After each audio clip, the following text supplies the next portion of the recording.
अस्सलाम वालेकुम गाइस, आज की इस वीडियो में हम बात करेंगे हज़रत आदम अलैहिस्सलाम की। ये वीडियो काफ़ी बड़ी ना हो जाए इसलिए मैं इसको 3 पार्टों में बांटूंगी। तो आज है पहला पार्ट और आज हम बात करेंगे कि हज़रत अलैहिस्सलाम की पैदाइश कैसे हुई। तो चलिए स्टार्ट करते हैं अपनी कहानी। आदम अलैहिस्सलाम की पैदाइश कैसे हुई। अल्लाह ताला ने आदम को मिट्टी से पैदा किया और उनका खमीर तैयार होने से पहले ही उसने फरिश्तों को यह खबर दी कि वह बहुत जल्द मिट्टी से एक मखलूक पैदा करने वाले हैं जो बशर कहलाएगी और ज़मीन में हमारी खिलाफत का शर्फ हासिल करेगी। आदम की खमीर मिट्टी से गूँथा गया और ऐसी मिट्टी से गूँथा गया जो नित नई तब्दीली कबूल कर लेने वाली थी।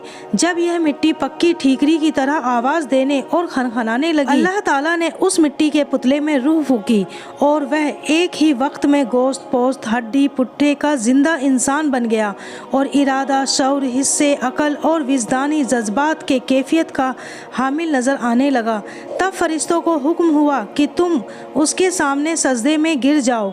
फ़ौरन तमाम फरिश्तों ने इरशाद की तामील की, मगर इब्लीस यानी शैतान ने घमंड और सरकशी के साथ साफ इनकार कर दिया। अब आगे है कि सजदे से इनकार करने पर इब्लीस का मुनाजरा क्या रहा। अल्लाह ताला अगरचे गैब का इल्म रखने वाला और दिलों के भेदों तक को जानने वाला है और माजी हाल मुस्तकबिल यानी कि भूत वर्तमान और भविष्य सब उसके लिए बराबर है।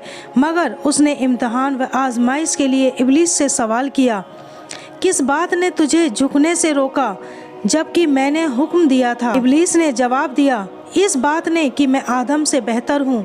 तूने मुझे आग से पैदा किया, इसे मिट्टी से। शैतान का मकसद यह था कि मैं आदम से अफजल हूँ, इसलिए कि अल्लाह ने मुझको आग से बनाया है और आग बुलंदी और बरतरी चाहती है और आदम खाकी मखलूक, भला खाक को आग से क्या निस्बत। मैं तमाम हालतों में आदम से बेहतर हूँ, इसलिए वह मुझे सजदा करे, न कि मैं उसके सामने सजदा करूं। मगर बदबख्त शैतान अपने घमंड में चूर होने की वजह से भूल गया कि जब तुम और आदम दोनों अल्लाह की मखलूक हो तो मखलूक की हकीकत खालिक से बेहतर खुद को मखलूक भी नहीं जान सकती।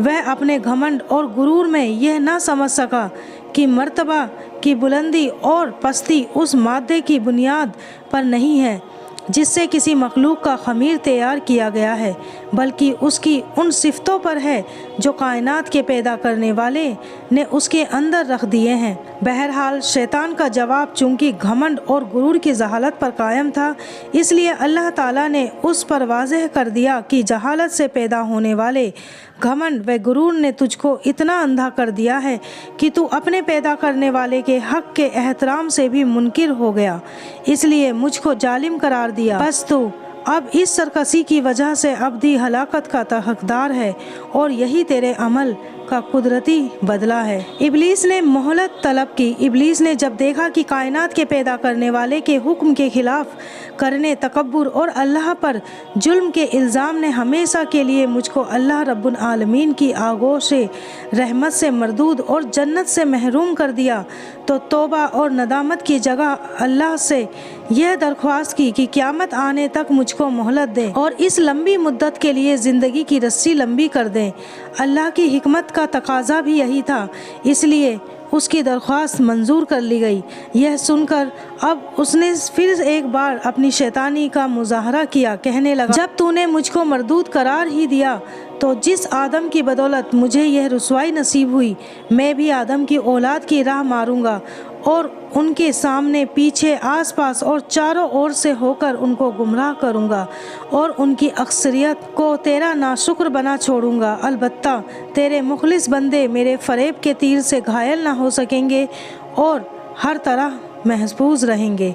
अल्लाह ने फरमाया, हमको इसकी क्या परवाह, हमारी फितरत का कानून मुकाफात अमल और पादाश अमल अटल कानून है।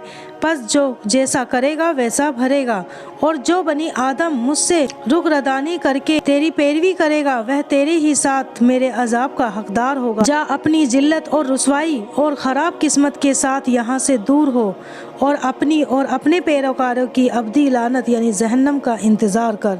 तो यह है आदम अलैहिस्सलाम और इब्लीस की कहानी।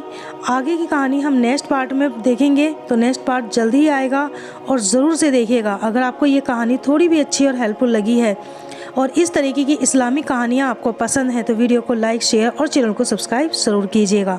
اللہ حافظ۔